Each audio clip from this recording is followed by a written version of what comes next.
Dari 17 medali emas yang diperebutkan dalam cabang olahraga karate pada perhelatan Pekan Olahraga ke-17 Provinsi Sulawesi Selatan, tuan rumah Kabupaten Sinjai berhasil menduduki posisi 2 terbaik setelah akumulasi skor yang hanya beda 1 poin dari Kota Makassar.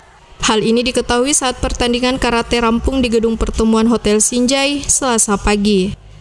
Meski hanya menjadi runner-up, namun Sinjai berhak berbangga diri. Pasalnya pada penutupan lomba yang mempertandingkan kelas kumite beregu putra, Sinjai unggul melawan Kabupaten Maros.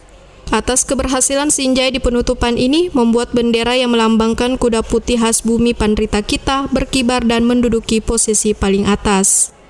Sekretaris Umum Federasi Karate DO Indonesia Sinjai Samsur Rijal menjelaskan, pada penutupan lomba karate Porprov tahun ini, Sinjai mampu mengunci 9 medali, masing-masing 3 medali emas, perak, dan perunggu. Keberhasilan ini dinilai Samsur Rijal menjadi pencapaian yang luar biasa bahkan sejarah baru bagi cabur karate Sinjai. Hal itu mengingat baru kali ini cabur karate Sinjai mencicipi medali emas 3 sekaligus yang sebelumnya tak pernah dirasakan. Berapa nomor yang diikuti? Ya, yang diikuti oleh Kabupaten Sinjai itu ada 15 kategori. Kalau untuk atletnya sendiri nggak bisa disebutkan? Ya, yang peraih medali emas itu adalah